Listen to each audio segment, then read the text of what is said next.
सभी दोस्तों को राधे राधे। कैसे हैं सब?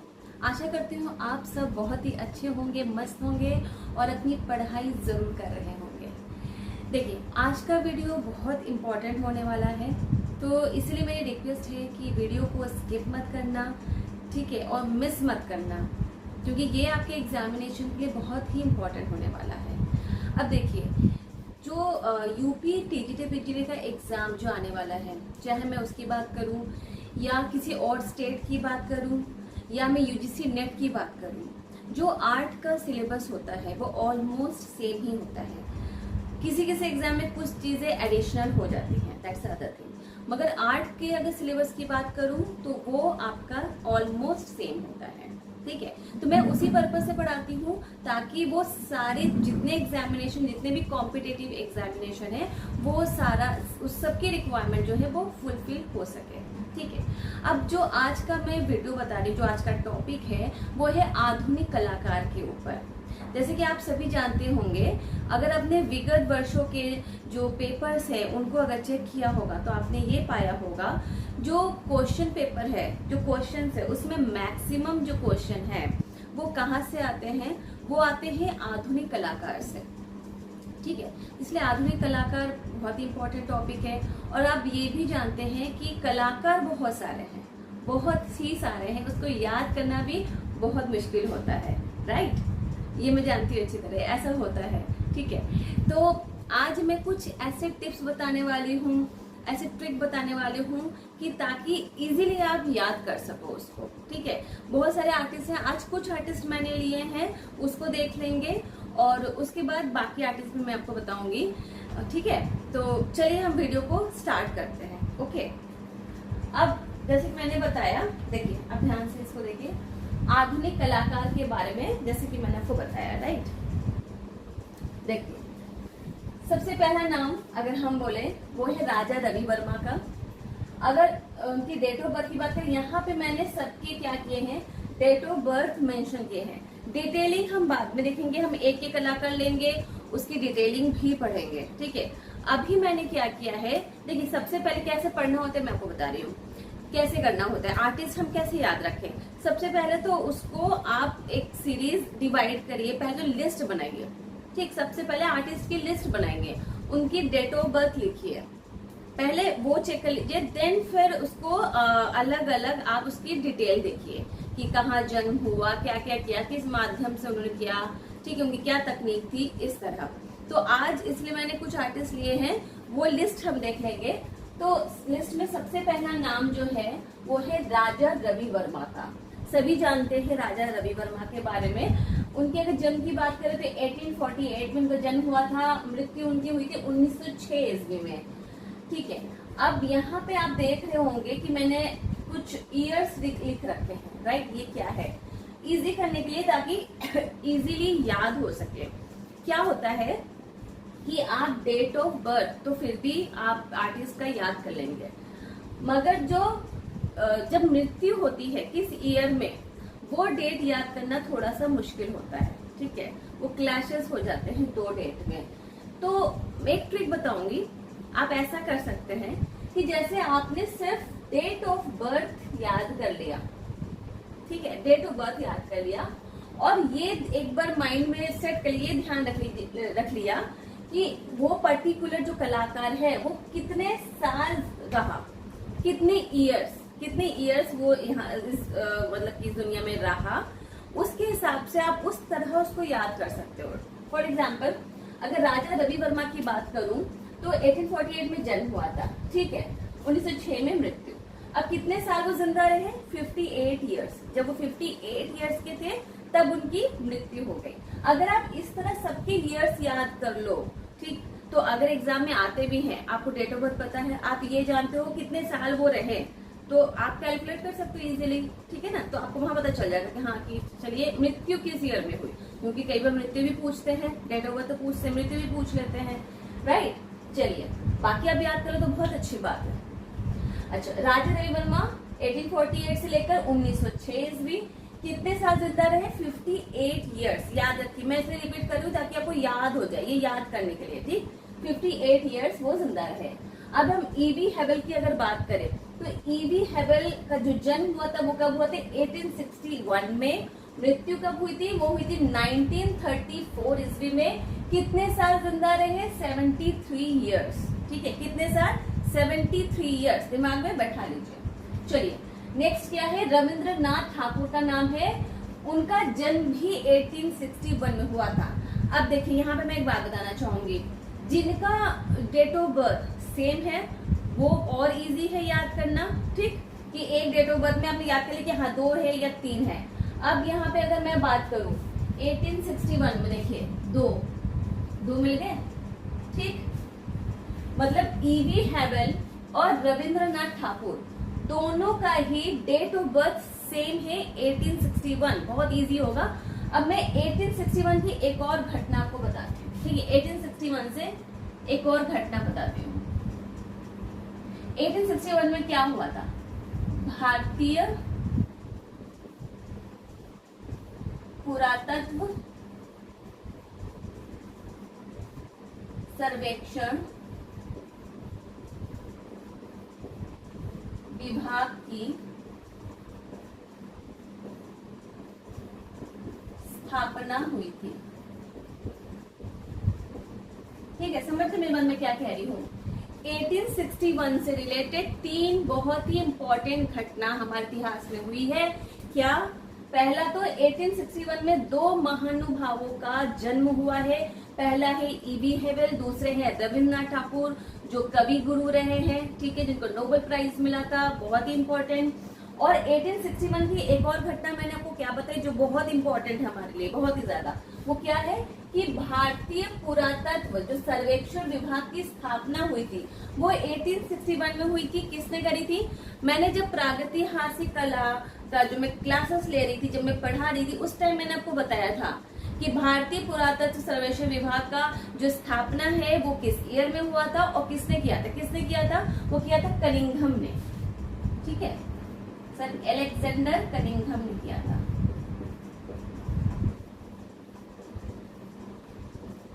कनिंघम ने किया था।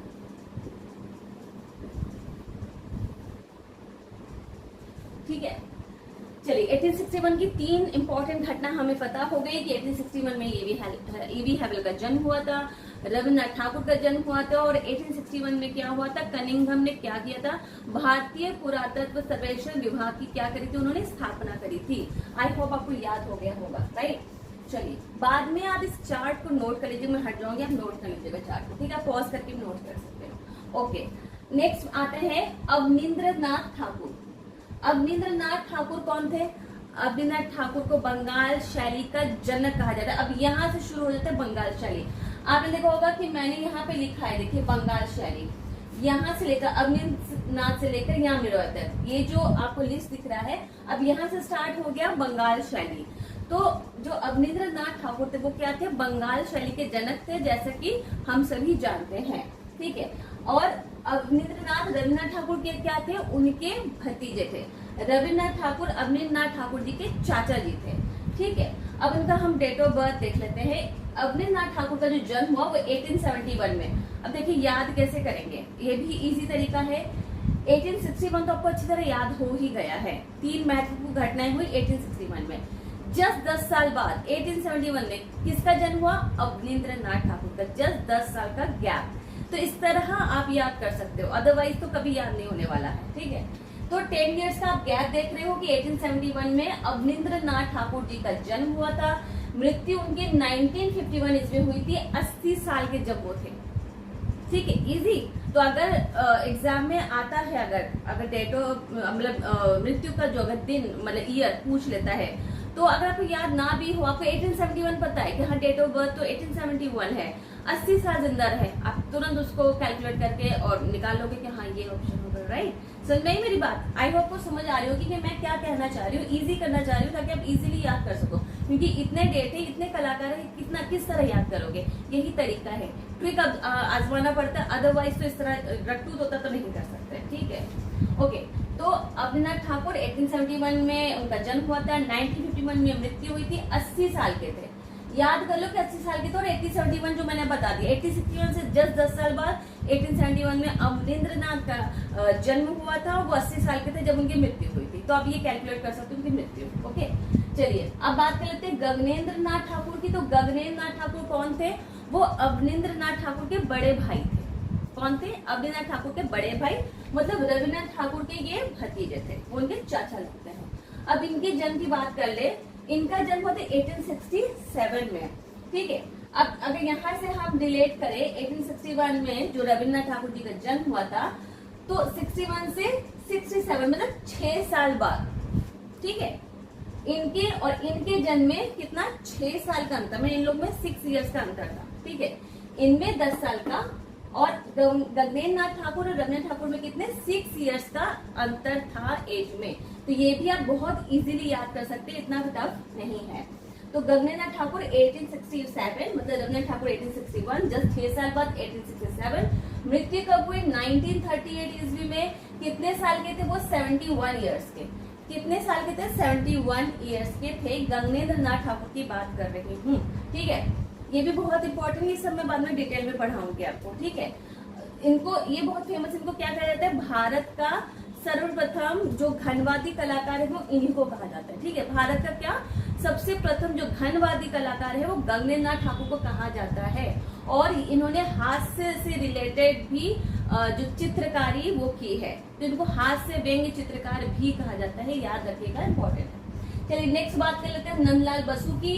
अवनींद्रनाथ ठाकुर के बहुत ही प्रिय शिष्य नंदलाल बसु, उनका डेट ऑफ बर्थ देख लेते हैं 1882। बहुत इजी है, इसको याद करने में कोई दिक्कत नहीं है। ठीक है, 1882 बहुत इजी है। मृत्यु कब हुई थी? 1966 ईस्वी में। कितने साल के थे वो? 84 इयर्स के थे, याद रखिएगा 84 इयर्स।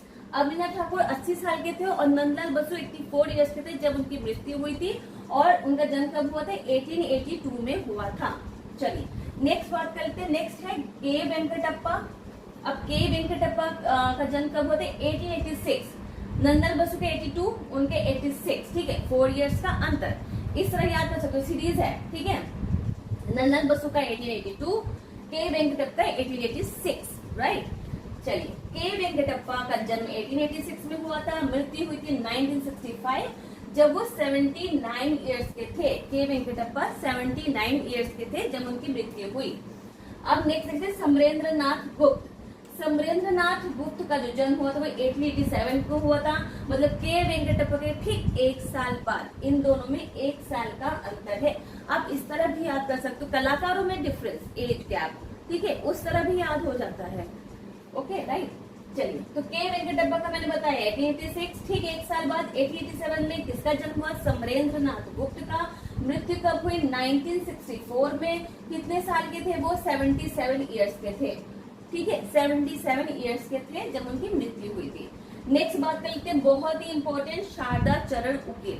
ठीक, शारदा चरण उकेल का जो जन्म हुआ था बहुत इजी है, 1888, याद करना मुश्किल नहीं है, 1888, ठीक 1 साल बाद। समरेंद्रनाथ गुप्त ठीक 1 साल बाद, 1888 भी बहुत इजी है।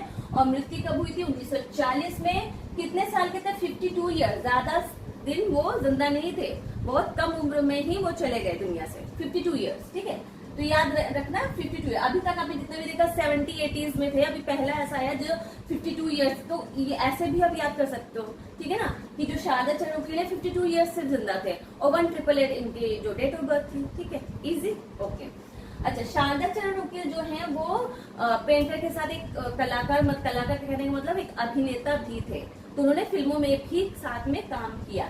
उसके मनुष्य में जब डिटेल में आएंगे तो सब बताऊंगी मैं। ओके, ये हुआ शारदा चरण उकेल का हो गया। अब इसके बाद आते हैं असित कुमार हलदार का। असित कुमार हलदार का जन्म कब होता? 1890, 1890। देखिए 2 साल का गैप। शारदा चरण उकेल 1888, इनका 1890, मतलब कितना? 2 साल का गैप। इस तरह गैप देख के भी हम इजीली याद कर सकते हैं। ठीक है, तो असित कुमार हलदार का जन्म कब हुआ था? 1890 में। शारदा चरण उकेल के ठीक 2 साल बाद उनका 1888 है, इनका 1890 है। ठीक, और मृत्यु कब हुई थी? 1964। ठीक है, अब देखिए समरेंद्रनाथ गुप्त और असित कुमार हलदार दोनों की मृत्यु सेम ईयर में हुई थी, 1964। ठीक है, तो इस तरह रिलेट करके भी आप जो है याद कर सकते हो। समरेंद्रनाथ गुप्त की मृत्यु भी 1964 में हुई थी और असित कुमार हलदर की मृत्यु भी 1964 में हुई थी। ये कितने साल के थे असित कुमार हलदर? ये 74 ईयर्स के, ठीक है, 74 ईयर्स के थे। 1890 में इनका जन्म हुआ था, शारदा चरण उके के जन्म के 2 साल के बाद। नेक्स्ट आते हैं, नेक्स्ट देखते हैं शैलेंद्रनाथ डे, ठीक है। शैलेंद्रनाथ डे का जन्म भी 1890 में ही हुआ था। देखो 2 फिर हमें मिल गए, असित कुमार हलदर एंड शैलेंद्रनाथ डे। इसी तरह हमें क्या मिला था? ईवी हेवल और रविन्द्रनाथ ठाकुर 1861, ठीक। उसी तरह हमें 1890 के भी 2 मिल गए, इजी हो गया, पता चल गया कि हाँ 1890 में 2 लोग का जन्म हुआ था, असित कुमार हलदर को, शैलेंद्रनाथ डे का। इन दोनों का ही जन्म 1890 में हुआ था। असित कुमार हलदर की मृत्यु 1964 में हुई थी जब वो 74 ईयर्स के थे। शैलेंद्रनाथ डे की मृत्यु 1971 में हुई थी जब वो 81 ईयर्स के थे, ठीक। अब नेक्स्ट देख लेते हैं छितेंद्रनाथ मजूमदार। ये भी बहुत इंपॉर्टेंट, बहुत ही प्रिय शिष्य अविनाश ठाकुर के, और इनका जन्म ठीक 1 साल बाद, मतलब असित कुमार हलदर और शैलेंद्रनाथ डे के ठीक 1 साल बाद इनका जन्म हुआ छितेंद्रनाथ मजूमदार। उनका हुआ 1890 में, इनका हुआ 1891 में, ठीक है। तो छितेंद्रनाथ मजूमदार का जन्म 1891 में हुआ और मृत्यु कब हुई इनकी? 1975 में, जब वो 84 ईयर्स के थे। अब देखो 84 ईयर्स के और कौन थे? नंदलाल बसु, वो भी 84 ईयर्स के थे। चलिए नेक्स्ट आते हैं, नेक्स्ट है अब्दुल रहमान चुगताई। इनका जन्म कब हुआ? 1894 में, मतलब छितेंद्रनाथ मजूमदार के 3 साल बाद। उनका 1891 था और चुगताई साहब का क्या था? 1894, मतलब 3 ईयर्स का गैप, ठीक है। 1894 में जन्म हुआ, मृत्यु हुई 1975 में। सेम मृत्यु हमें देखो फिर मिल गई है, सेम, इन दोनों की मृत्यु सेम मिल गई। जन्म अलग अलग है मगर मृत्यु जो है सेम है।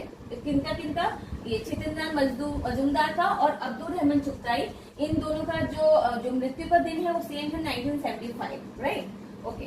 तो हम देख रहे थे अब्दुल रहमान चुगताई का जन्म 1894 में हुआ, मृत्यु 1975 में हुआ, 81 ईयर्स के थे। नेक्स्ट देख लेते हैं मुकुल चंद्र डे। तो इनका जन्म कब हुआ? 1895, ठीक 1 साल बाद। चुगताई जी के ठीक 1 साल बाद, ठीक है। मुकुल चंद्र डे का जन्म कब हुआ? 1895 में और मृत्यु कब हुई? 1989 में। वो 94 ईयर्स के थे, 6 साल कम 100, ठीक है, 100 साल। अब मुझे इस बात पे बताइए कि कौन ऐसे कलाकार थे जिन्होंने सेंचुरी मारी थी 100 के ऊपर, 100 से भी अबव हो गए थे। चलिए बताती हूँ, वो है बीसी सान्याल, ठीक है। तो बीसी सान्याल जो है वो 100 साल से भी ज्यादा वो जिंदा थे, 104 के थे जब उनकी मृत्यु हुई थी, राइट, ओके। चलिए, तो मैं बता रही थी मुकुल चंद्र डे, उनका जन्म कब हुआ? 1895 में और मृत्यु कब हुई? 1989 में, मतलब वो 94 ईयर्स के थे। चलिए वीरेश्वर सेन का देख लेते हैं। वीरेश्वर सेन का जन्म हुआ 1897 में, मतलब मुकुल चंद्र डे के ठीक 2 साल बाद, 2 साल का गैप, ठीक है। 1895 में मुकुल चंद्र डे, 1897 में वीरेश्वर सेन, 2 साल का गैप, ठीक। अब वीरेश्वर सेन जी की मृत्यु कब हुई? 1974 में, वो 77 ईयर्स के थे, ठीक। नेक्स्ट देखिए देवी प्रसाद राय चौधरी, बहुत ही इंपॉर्टेंट। देवी प्रसाद राय चौधरी का जन्म जो है 1899, ठीक 2 साल बाद। तीनों में 2-2 साल का गैप है। मुकुल चंद्र डे 95, वीरेश्वर सेन 97 और देवी प्रसाद राय चौधरी 99, 2-2 साल का गैप है तीनों में ही, 1895, 1897 और 1899। तो देवी प्रसाद राय चौधरी का जन्म कब हुआ? 1899 में, मृत्यु कब हुई? 1975 में, वो 76 ईयर्स के थे, ठीक है। कितने? 76 ईयर्स के थे देवी प्रसाद राय चौधरी। अब यामिनी रॉय की बात कर लें। यामिनी रॉय का जन्म कब हुआ था? 1887 में। अब देखिए यहाँ रिलेट करिए, समरेंद्रनाथ गुप्त, ये देखिए समरेंद्रनाथ गुप्त और यामिनी रॉय, ठीक है। समरेंद्रनाथ गुप्त और यामिनी रॉय दोनों का क्या है? ये 1887 सेम, ठीक है। तो फिर हमें 2 सेम मिल गए, ये और ये दोनों हमें सेम मिल गए, ठीक है। 1890 के 2 मिले थे हमें, 1861 के 2 मिल गए और 1887 के 2 मिल गए। तो 1887 में समरेंद्रनाथ गुप्त और यामिनी रॉय दोनों का जन्म हुआ था। यामिनी रॉय की जो मृत्यु थी वो कब हुई थी? 1972 में और वो 85 ईयर्स के थे, ठीक है। यामिनी रॉय कितने साल के थे? वो 85 ईयर्स के थे, राइट। और ये सब किससे रिलेट करते हैं? बंगाल शैली से। ओके, तो अभी लिस्ट और भी है, काफी लंबी है, वो मैं आपको बताऊंगी। ठीक है, तो आप सबसे पहले तो इसे नोट कर लीजिए। ठीक है, मैं हटती हूँ, तो अब आप ये चार्ट को जो है बहुत इंपॉर्टेंट है, तो इसको आप नोट कर लीजिए अच्छी तरह। ठीक है, बहुत इंपॉर्टेंट है, आधुनिक कलाकार। इसके बाद और भी लिस्ट देख लेंगे, अभी हमने स्टार्ट किया है, और बंगाल शैली के कुछ कलाकार हमने यहाँ पे देखे। चलिए, आई होप आप इसको पॉज करके भी नोट कर सकते हैं, तो इसको नोट कर लीजिएगा, वीडियो अच्छे से देख लीजिएगा, और जिस तरह मैंने बताया है उस तरह लर्न कर लीजिएगा। बहुत इजी तरीका है, याद भी हो जाएगा। ठीक, इसको याद करके रखिए, ताकि इसके बाद जब मैं नेक्स्ट लिस्ट लाऊंगी तो आपको पहले वाला याद रहेगा, और उसके बाद जो है फिर हम आगे का देख लेंगे। ठीक है, तो बहुत सारे कलाकार हैं, बहुत लंबी लिस्ट है, वो हमें अच्छी तरह देखना है। ठीक है, अगर आपको वीडियो अच्छी लगी हो तो प्लीज लाइक कर दीजिएगा, और भी कोई हैं आपके फ्रेंड्स तो उनको शेयर कर दीजिएगा जिनकी हेल्प हो सकेगी। ठीक है, तो लाइक, कमेंट, सब्सक्राइब, शेयरिंग सब कुछ कर दीजिएगा। ठीक, मेरे चैनल पे कोई नए हैं तो प्लीज सब्सक्राइब कर दीजिएगा, बेल आइकन को दबा दीजिएगा, ताकि क्या होगा कि आपको इसी से रिलेटेड वीडियो मिलती रहेगी, जिससे आपकी हेल्प होती रहेगी। चलिए, इसी के साथ मुझे इजाजत दीजिए, मैं चलती हूँ। तब तक के लिए सभी को राधे राधे, खुश रहिए और खुशियां बांटते रहिए, और पढ़ते जरूर रहिए। Thank you so much.